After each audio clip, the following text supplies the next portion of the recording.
Welcome back to I Am Refocused Radio. Once again, we are here today, and just like any other time, have another amazing show lined up for y'all. We have a special guest. His name is Kenneth Webb.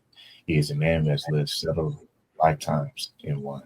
He has served 33 years in the U.S. Army, rising to the rank of lieutenant colonel with multiple combat deployments. He is someone that I hope you appreciate, not just the story, but what he brings to the table. He knows what it means to make life or death decisions under fire and to carry the unseen weight of command. I can't wait to jump into his story because he also has some writings that you can check out in his books, but we're going to really get into the story. So first and foremost, I want to say to you, Kenneth, thank you for being on the show today. How are you doing? Thank you for having me here. I'm excited to be on the show. Yes, sir. And I appreciate your service after you retired, both from the military and American Airlines. You made a bold move. You walked away from the safe path and you decided to finally live instead of just exist. You are in Peru and you're living an amazing life. You have a novel that you're working on, Trapped in Deception. And I can't wait to hear all about the beginnings of what sparked that. And so first and foremost, kind of give us a little bit of your military background. My military background. Okay. Well, I mean, I always knew I wanted to be in the military. It wasn't defined very well as far as I wasn't sure what I wanted to do exactly in the military. I was at a junior college, saw a colleague from high school in the locker room of the gym in a military uniform. I said, hey, what's going on? And, he got me interested in the ROTC program. I went to basic training, did a little bit of enlisted time, was involved with the tanks in armor. And then when I graduated, I was commissioned as a military police officer. And I did a total of 33 years. It was all in the Army Reserves. But as a reservist, you have the opportunity to go on active duty deployments. So with those 33 years, I have just about, I'm like 2 weeks less than 18 years active duty. And because I was a reservist, I was able to do some civilian, things as well. And I worked as a teacher. I wasn't certified, but worked as a teacher for a year in high school teaching English. I worked in business with a friend. And I eventually, what drew me to American Airlines was the flight benefits. And I got with American Airlines, didn't do anything like really exciting with them, but excellent flight benefits, just did reservations, also worked in operations. And I mean, the background was I got a degree in English. I didn't play the game very well. I was loving to learn, but my grades weren't what they should have been. It wasn't because I didn't study. It's because I would love to just read. And I was so involved in the ROTC program that, I had an embarrassing GPA. So I tried to go get a master's degree right after my bachelor's. That didn't work out. I wound up going back for my master's degree in December of 2012 is when I started it. Did it online. It took me about 3.5 years. Because I was active duty with the military on, mobilizations. I was down in Fort Hood. I went to Guantanamo Bay, Cuba, did my master's thesis there in Guantanamo Bay while working full time. And now I want to go back and get my doctorate. But, after the Army, I actually retired from American Airlines before I retired from the Army because I was a reservist. I had the opportunity for an early out. But after the Army, I did about 7 months of contracting in the Middle East on an intelligence contract. I didn't like it. I missed the camaraderie of the military. Despite that, I was looking for another contract because when you're used to just working, then you don't really know anything else. I was like, well, while I'm waiting on this contract that I knew was going to take months, I'm going to do something productive. I had a friend dying of cancer here in Peru. So I came down here to see her. Did some back and forth stuff back to the States for the contracting job. The one I was looking for actually fell through. So came back to study Spanish and was down here 3 months. They finally were going to get with me for the contract. I said, you know what, you guys didn't keep in touch with me.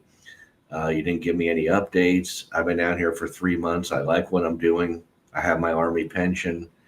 And so I'm going to pass on this. I'm going to pursue my goals. And the other thing was, I mean, people, not very much older than me, I knew from the military were, there were people who were dying, cancer. One guy had a heart attack. So I'm like, you don't know, tomorrow isn't promised. So I'm going to do what I want to do.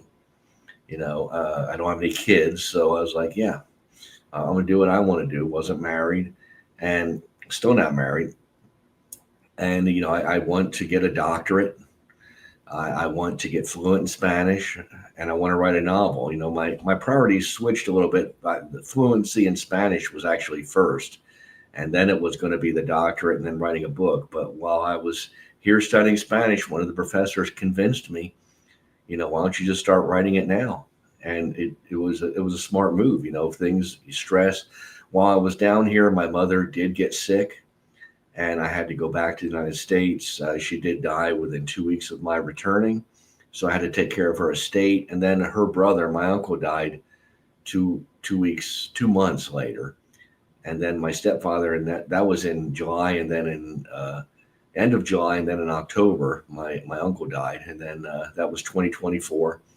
And then my stepfather died. I guess it's been about 2 months now. And then his son died.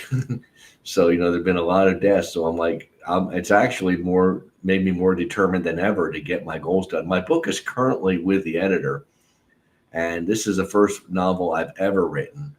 The longest thing I'd written before that was my master's thesis, and that was fact. That wasn't fiction. In my novel, every character in the novel who has a speaking part is based on somebody I personally know. And I've trimmed the novel down. Some people are telling me it's not long enough. It started out being 73,000 words roughly. Now it's under 43,000. And that is because I just cut out all the fat. I wanted people to just read this, make it a page turner. I'm going to self-publish. I never did this for profit. I think people who are writing for profit are writing for the wrong reason. I mean, we have to eat, but you should, it's the love, it's the art. And I think that's what makes it great is we do want to love it. And I mean, to show you what I'm talking about, I've spent a lot of money on beta readers, and I'm going to be doing on the editor. I don't think I'm going to recover that money. I'm going to give all my Spanish instructors down here at the school I go to a free copy of the novel. The only caveat I ask from people is that they give me an honest review of the book. I'm going to do a raffle at my church's Christmas fair. They're going to have a raffle, and I'm going to give the book as one of the things they can win. And I'm going to sell the novel at the Christmas fair. And then, of course, you have family and friends who say, oh, I'll buy it online from, Amazon. It's going to be cheaper for me just to print it down here in person in Peru than to go through the cost of shipping, because there's no such thing as Amazon Peru. They have to ship from the U.S., so you have to pay taxes for coming down through here. And I mean, that's really it. I mean, the thing is, some of the things in the novel, one thing that I'm proud of in the novel, some people were saying like, oh, Ken, nobody would ever speak that way, or the text would never be that way. Well, they're all taken from real texts. I just changed people's names and changed dates and locations, but the texts and the emails, those are real things. There were real conversations. They said the bad guy in there starts out looking sophisticated. He gets down to Peru and he's like the Big Lebowski. And that's based on somebody if you don't know the Big Lebowski, he's just a guy that was just kind of, could be very silly. And the novel is a crime psychological thriller, and it's a drama. And it starts out with someone who works in a bank in Dallas, Texas, a made-up bank. And he does a white-collar crime, steals the money, not with a gun, but by stealing it, faking his own death. That's a common theme.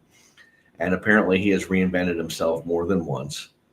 And he escapes down to Huancayo, Peru. You've probably never heard of Huancayo, Peru. And that's because you go there are no gringos like me. You go there, you will not see white people. You will not see Anglos there. And not only that, but nobody there spoke English.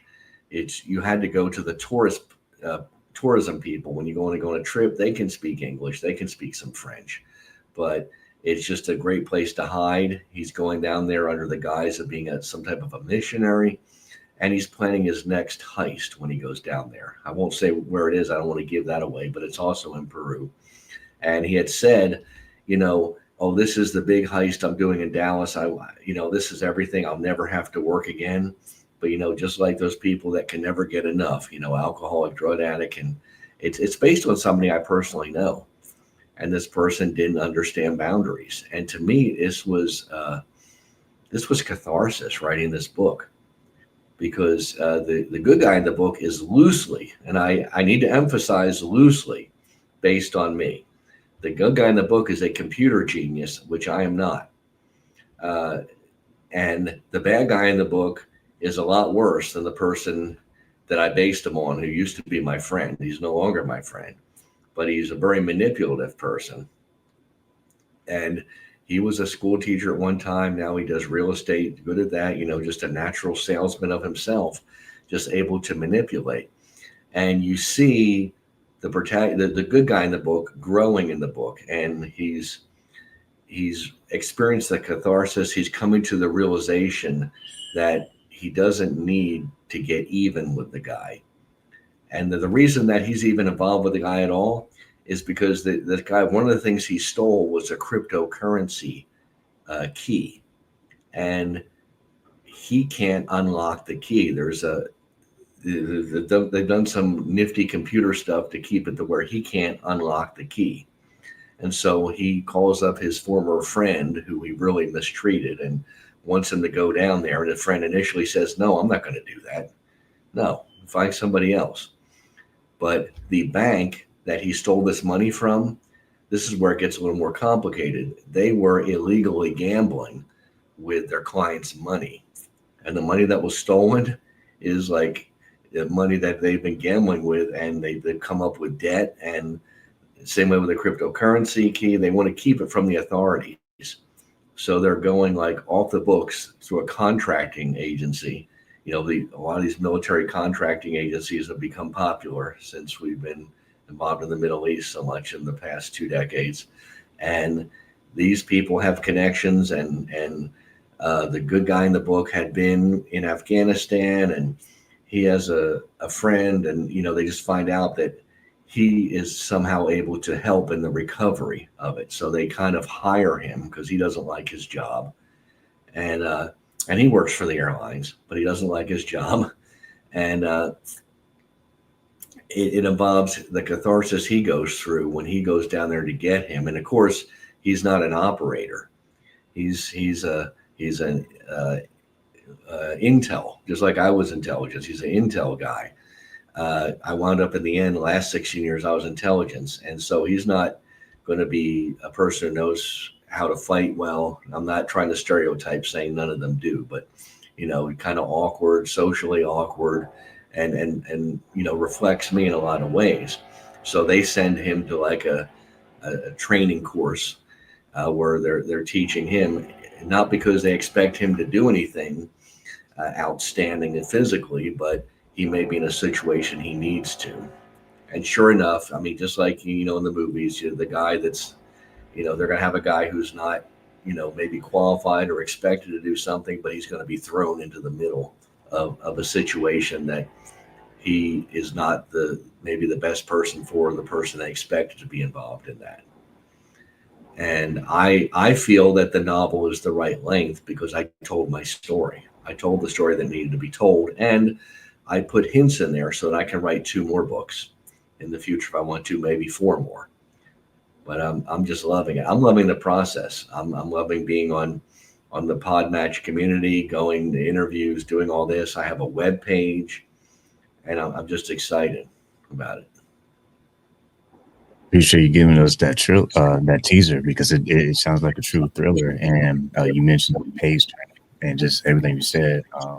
I'm gonna have to get this.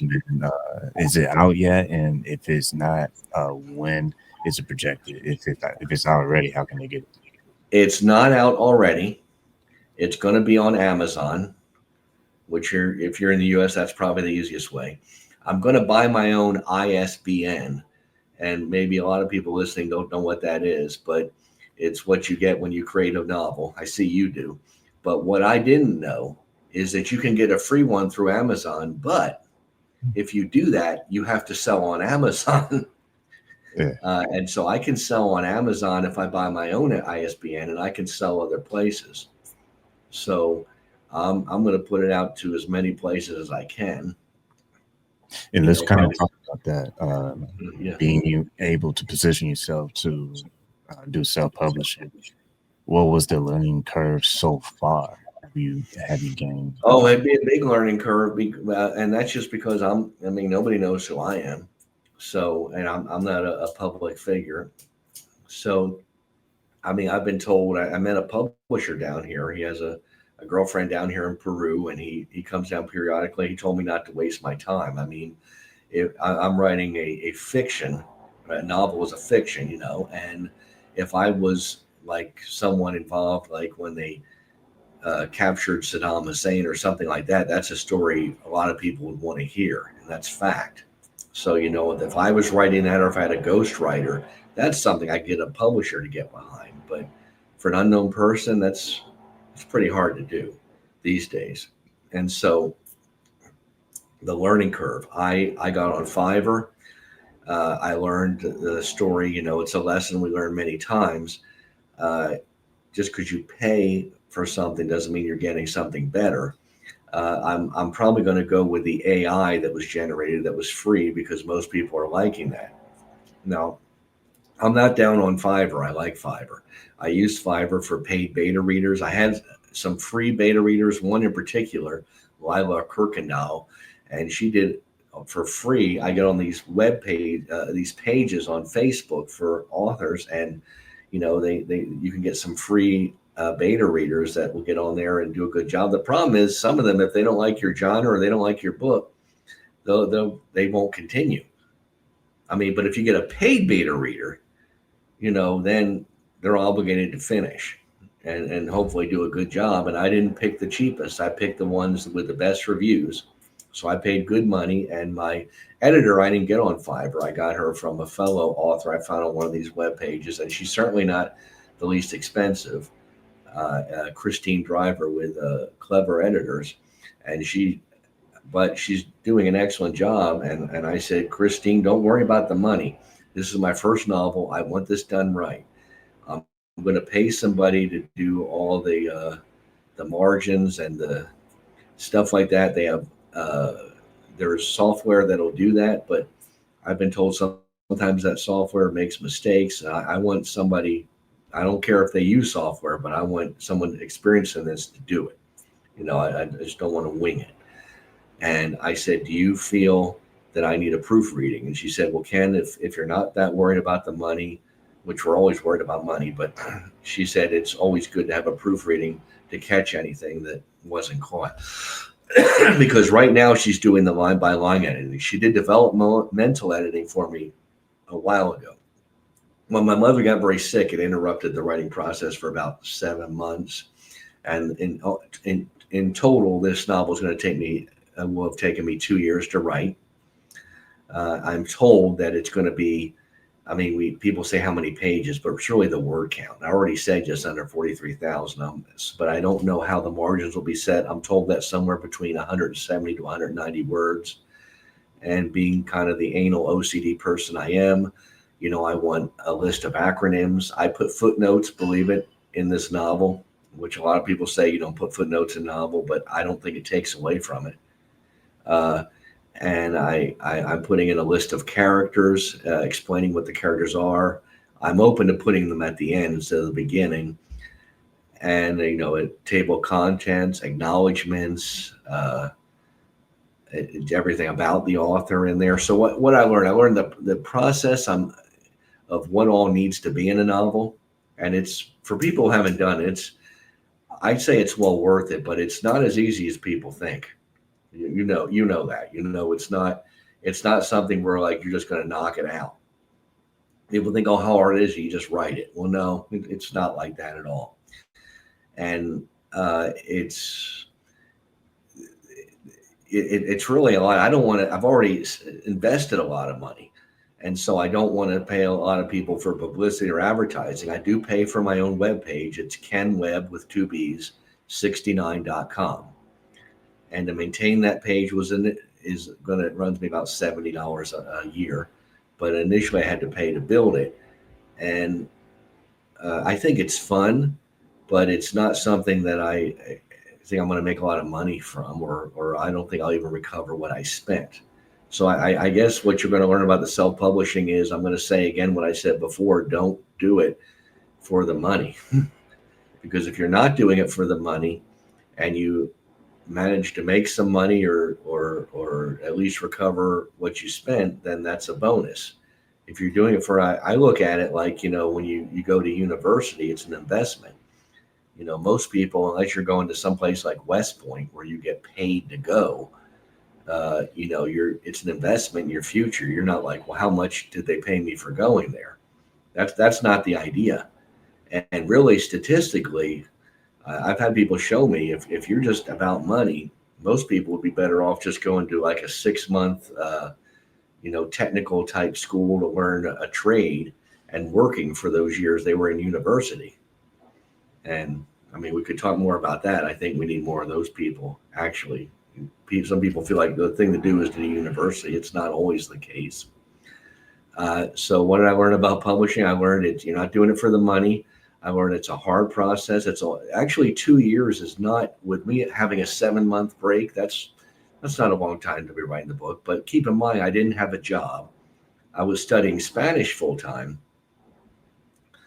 And, of course, being retired and being in Peru, I wanted to see things, try to have a life, try to date some people. And now I want to do an audiobook. But doing an audiobook of a novel of fiction is different than doing one. I listened to a general that I worked for at the United States Embassy in Baghdad. You can see that from my shirt. And his code sign is Dragon, and John Tyker. And he retired as a 1-star general in the Air Force. He made 2 stars, my understanding, but turned it down so he could retire and as a civilian was working for the Undersecretary of the Air Force, and was a political candidate at some point, but he dropped out, but he's pursuing other things. And he wrote a book called Boom, Boom, and it's about all his experience. He was at Edwards. He was head of the Air Wing. But when you're writing a novel and you have to imitate people talking, well, I'm going to have to imitate females in there too, because I plan on doing my own audiobook. So I'm sure that'll be a challenge. I don't think it's as challenging as writing the novel, but I may have to adjust some of the script. I'll have to talk to some people about that. But I think it's fun. That's a great insight for those who have ever been interested in self-publishing. Well, I want to get in before we get close to closing this. I want to touch on the fact that when you think about veterans and how the process is to transition from one space to another in the public eye, leaving the military, what has been your experience like, and what advice will you have, generic advice will you have for someone who's thinking about making that transition from military to a civilian? Okay, well, in my case, let me first of all say I retired twice. And in both cases, it was mandatory, because you reach a mandatory retirement date.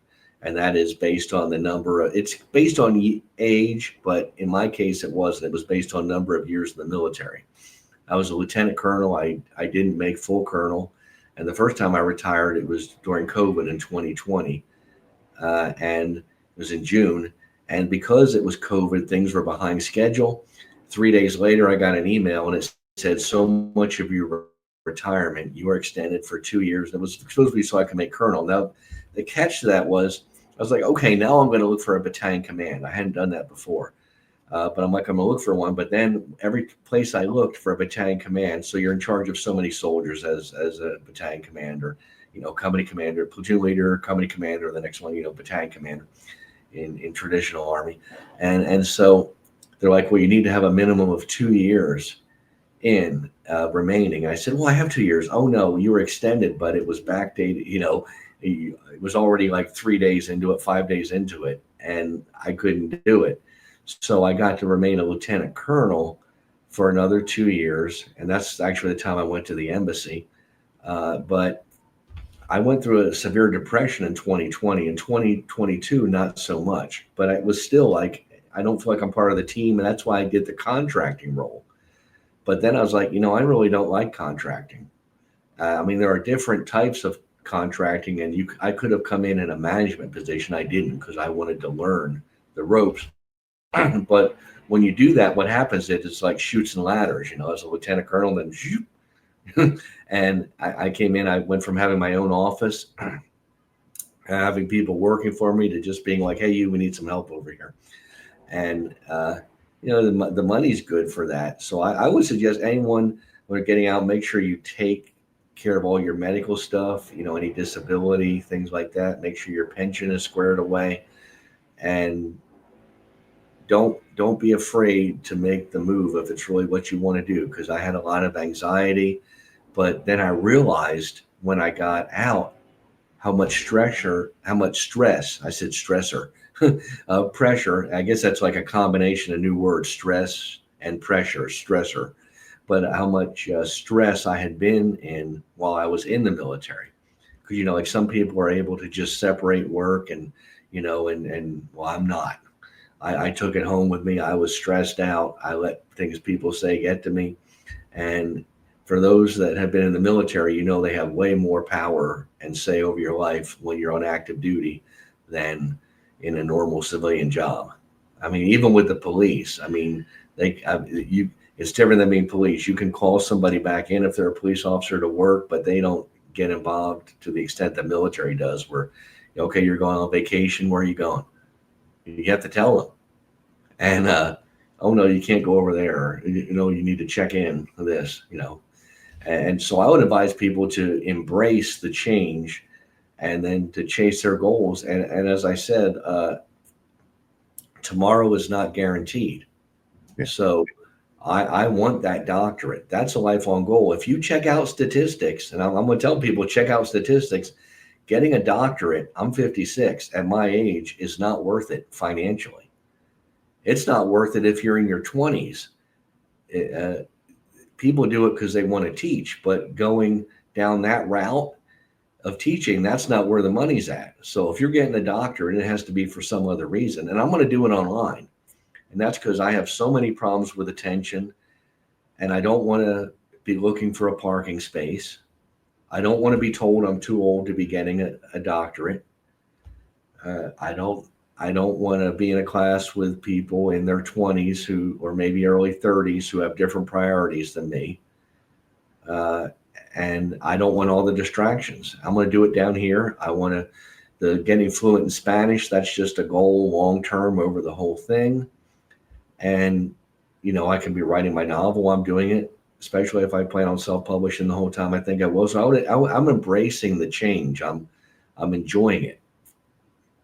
Paying attention, as we get older, the times that we work out, as you get older, the time you exercise is supposed to be later in the day. So you don't get up and have a heart attack. That's statistic stuff. So now I do it in the afternoon. If I'm going to do it in the morning, it's a light workout. Or if I'm going to do it in the morning, I get up really early in the morning. So I've already been awake for like 3-4 hours. And so I would encourage people to embrace the change. If they still want to be part of the military or attached, they won't be part of the military. If they still want to be part of the team, contracting is a great way to go. GS is closer to military. Government service is closer than military is. And, especially if they have some disability rating, they're a shoo-in for getting that. And I may go back in the workforce after I get my PhD or my doctorate, because not all doctorates are PhDs. But I'm also thinking I may just open a business. My priority is actually more low stress and doing what I like. If I can work from home, have like an Airbnb or something, I think that's great. Well, once again, listen to I Am Refocused Radio, watching us online, talking to our guest today, Kenneth Webb. Make sure you get his books. Make sure you check out everything he's doing real quick. Tell them where they can find you on the website. Okay, my website is Ken, K-E-N, Webb, W-E-B-B, 69.com. And that 69, I've heard a lot of comments about that. That's the year I was born. I was born in February 1969. That's why that 69 is there. It's not something vulgar or anything like that. KenWebb69.com. And the book will be out on Amazon. I plan on putting it on other forums, but Amazon is the most popular. If you're down here in Peru, you can buy it from me personally and save, because I won't have to give Amazon or any bookstore their cut, and I'll autograph it. But I don't know how many people watching are down in Peru or like, yeah, I think I'll go down there and get that. I'm not counting on too many doing that. But it's trapped in deception, and it's about, a relationship I had with a friend, and how he was just able to just manipulate and twist things, still manipulative. And so I had to break off all contact with him. He's just too good at manipulating. Like always, we want to say to you, appreciate you being on the show today. And like always, thank you for your time, man. All right. Thanks for having me.